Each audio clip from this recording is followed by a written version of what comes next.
lot of people saw this headline over the weekend and began exploring more about it. What happened to a young mom? Her name is Lisa Colagrossi, a dear friend to all of us here at ABC. She's the Channel 7 eyewitness news reporter and anchor here in New York City who passed away on Friday. She was just 49 years old. She had suffered a sudden brain aneurysm, and we want to look more into this case this morning with our senior medical contributor, Dr. Jen Ashton.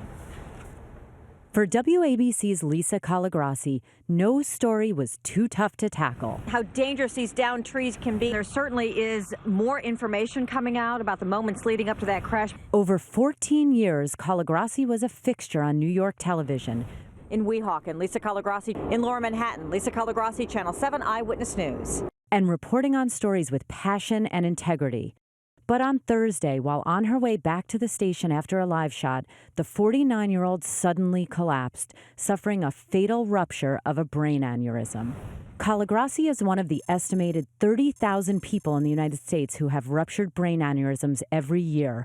Approximately 40% of cases are fatal, and another 25% die within 6 months from complications. Most people who have a brain aneurysm that ruptures have absolutely no predisposing factors. It just sort of happens out of the blue. An aneurysm occurs when the wall of a blood vessel becomes weak and balloons outward. If that blood vessel ruptures, hemorrhage occurs, spilling blood into the surrounding brain tissue, which can be deadly. Experts say in rare cases, people with large aneurysms may have symptoms: pain above the eye, vision changes, or paralysis on one side of the face. And with a sudden hemorrhage, will have a severe headache, vomiting, and a loss of consciousness.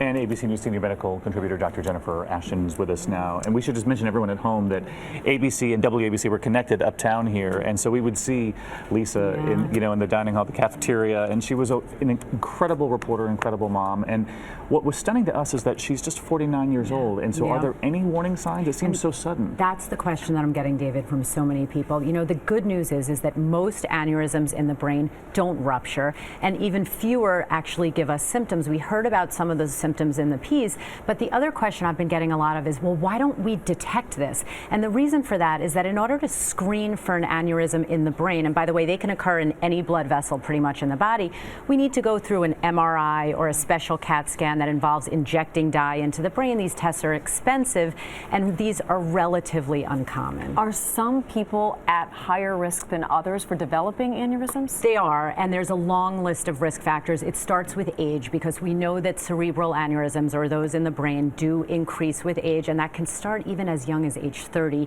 Gender is another one, slightly more common in women versus men than race, more common in African American people. If you have high blood pressure, if you have certain connective tissue disorders, smoking, trauma, there's a long list.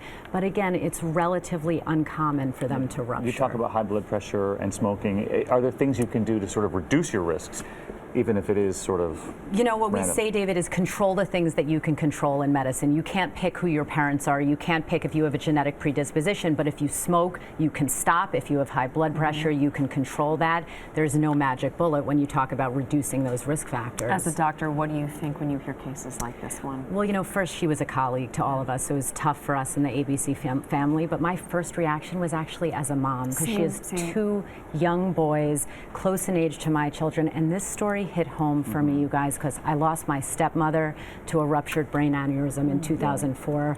The only risk factor she had was being a woman and being 63 years old. We're thinking about Lisa and all the families that this has happened to who are watching this morning. All right, we're going to get over to Paula now. And Dr. Ashton, you're taking questions on Twitter. We should mention everyone.